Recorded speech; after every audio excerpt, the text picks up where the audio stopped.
Hello, I'm Sarah Subiata-Bennett, your host of the Dallas Express video podcast. Today's episode tackles a topic that is long overdue for discussion: the critical lack of financial transparency within the city of Dallas. This issue is so pervasive that even a seasoned CPA with a master's degree required 6 months to begin to decipher what the financial documents even contained.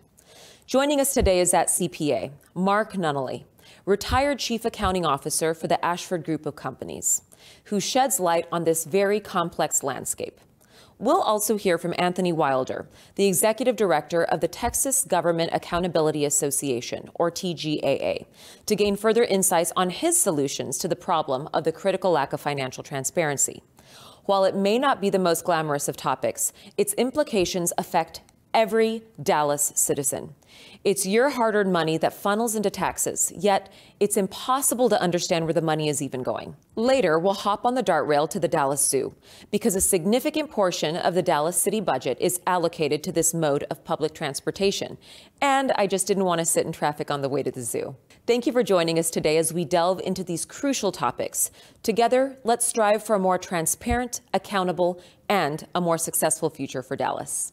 Mark, I'm so happy you're with us today. Happy to be here. Thank you for being here. You're a dear friend. You have almost 40 years as Chief Accounting Officer for multi-billion-dollar publicly traded corporations. But what I want to start this discussion about transparency as it relates to the City Council budgeting financials process. It's with a quote from Glenn Hagar, the Texas Comptroller. He says, "Information is the most basic requirement for any free nation. Democracy can't thrive and survive unless citizens have the information they need to make informed decisions at the voting booth and to hold those they elect accountable for their actions." Mark, about a year ago, I talked to others about my desire to show actionable, recommended improvements to our city leaders regarding their budgeting and financial statement process. In that, I downloaded the documents and realized, okay, I'm going to need a minimum of 6 months. And you are the most seasoned person I know in this particular industry. So you were then brought in. We're here about a year later. And so we're going to delve into the specifics about this. Would you tell us about your process in just gathering this data? Sure. Yeah, I've been working on this really, like you said, for almost a year, but probably 6 months with pretty intensely. And, you know, going through the city's, really everything that they publish, the city budgets, and we can talk about that process, the city financial statements.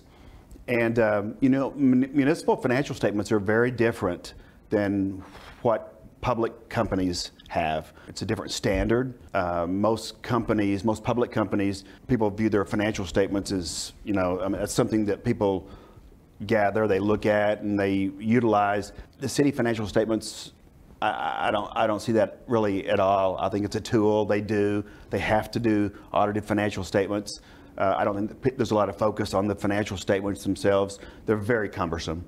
They're very difficult to get through. So it's totally different than most public companies' financials. Even the smallest of businesses are run with financial statements, the most basic. That's right.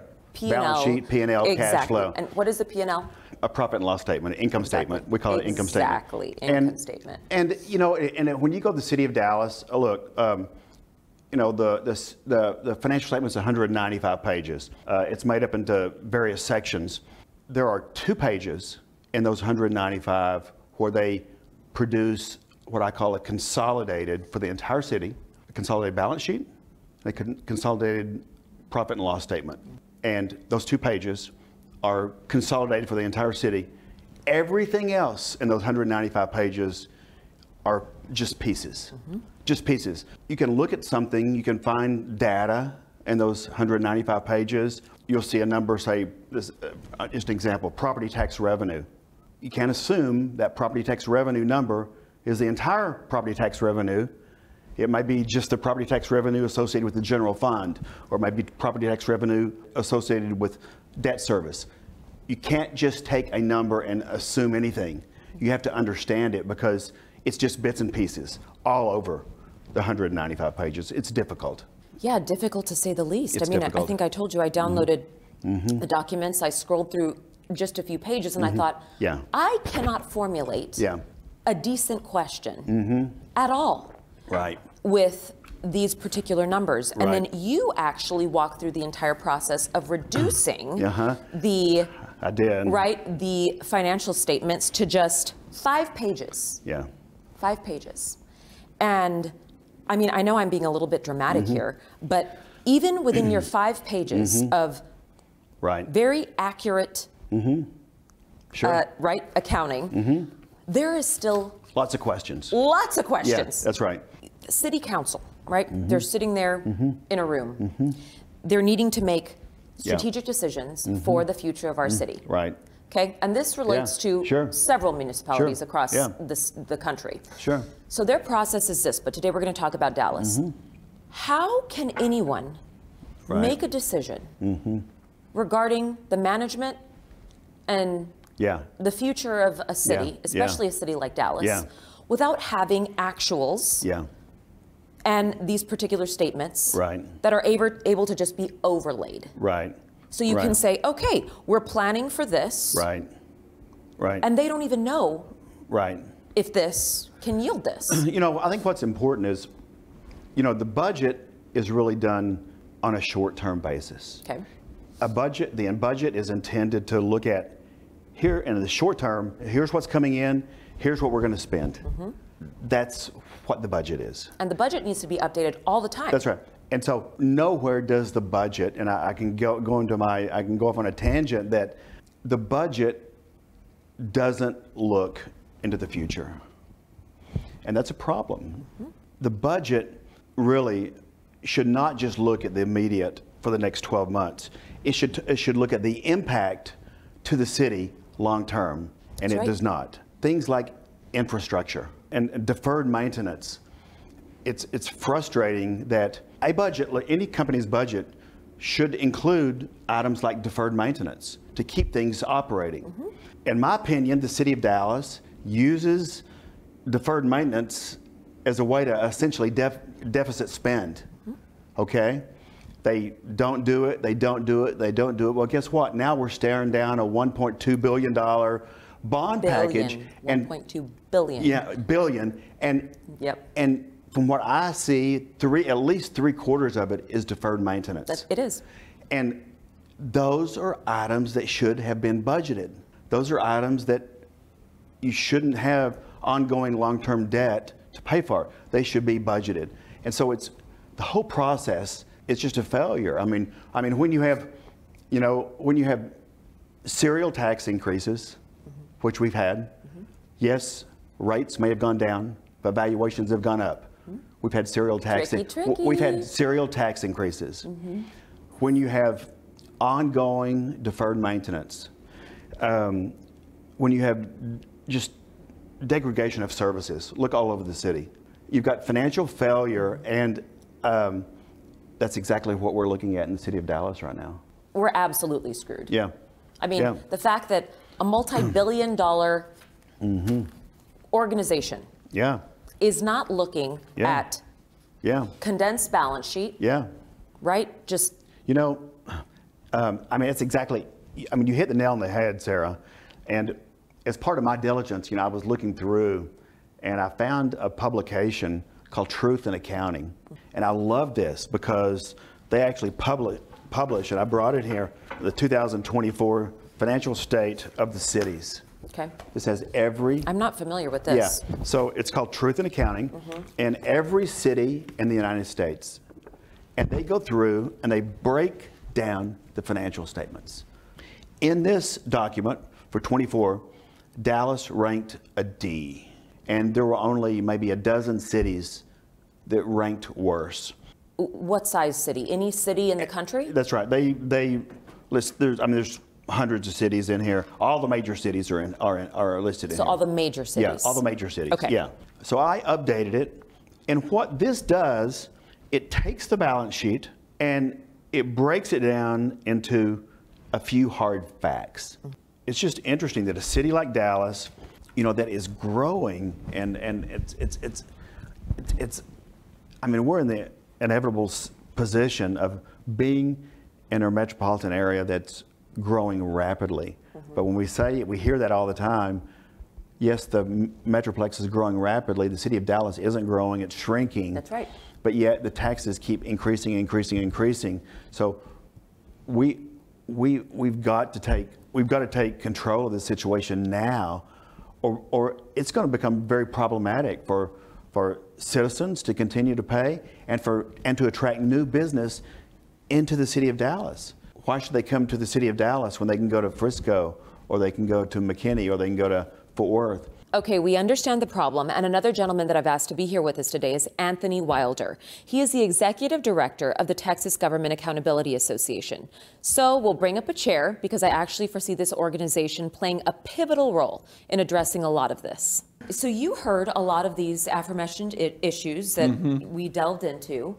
How can TGAA work to not just increase the level of transparency and the ethical nature in which we're conducting business?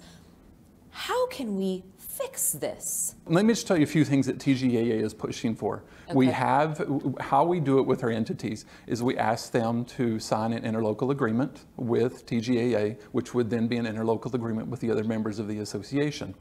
With that, we also ask them to adhere and comply to a policy. And we have different policies depending on what the entity is, if it's a school district or a county or city or a special purpose district. So here's a couple of things that we look for. We're asking for better disclosure of financial data. Basically put the CAF or whatever that entity calls it and things of that nature on the website.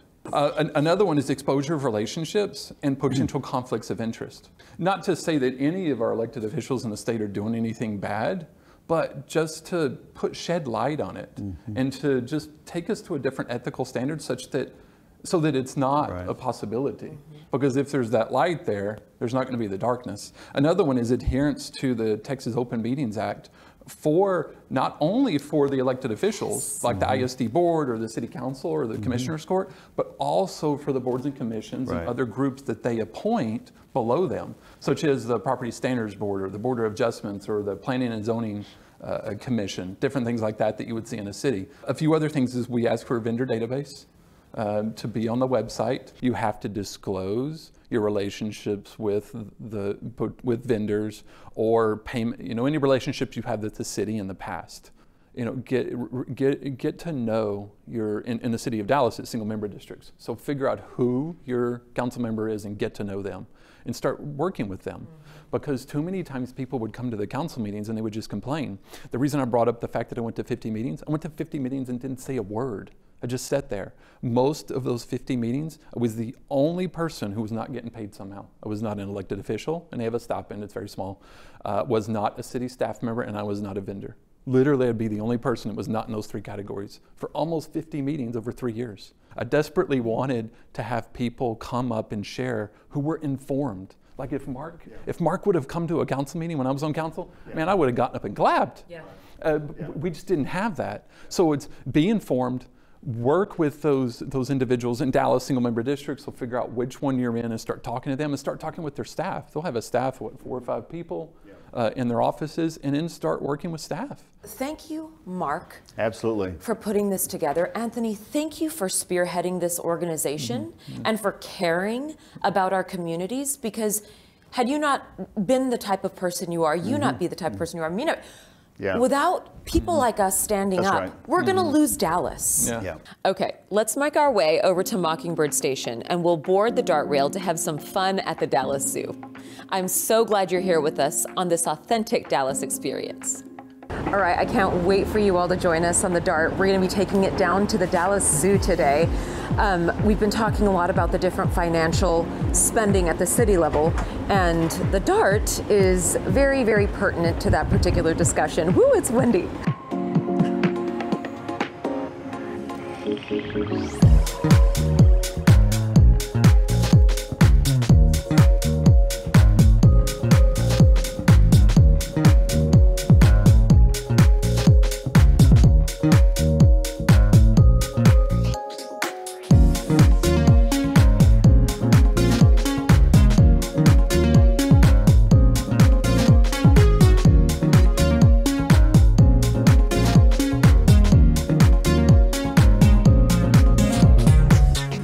Okay, we made it. We're here at the zoo. It was quick. They didn't check our tickets, but it was a lot quicker than sitting in traffic. Let's go to the zoo. Okay, so I wasn't sure if I should say this, but I'm gonna say it anyways. We didn't feel entirely safe. There were 3 of us traveling on the DART today. I definitely would not bring my kids unless I was with a group of people or had some type of self-defense tool, but that's just me. I hate that. I wish I did feel safe because I know that they employ lots of officers, but it is what it is.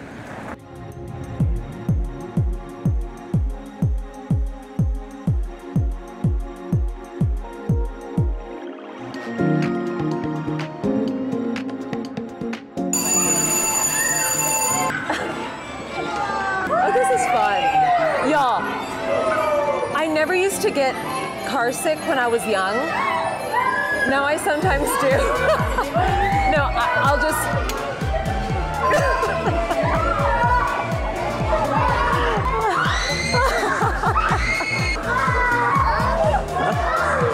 In theory, this was gonna be awesome, but I think it's fun. I like it. Yay! Thank you.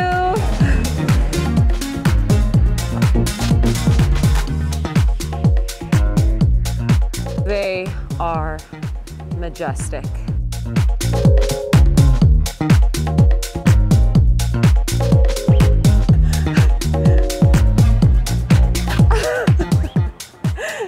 And on the elephant. Let me blow him a kiss. Thank you. Here you are. Would you like some? Hi. Oh, don't touch them, sorry. Look at him. The big silverback.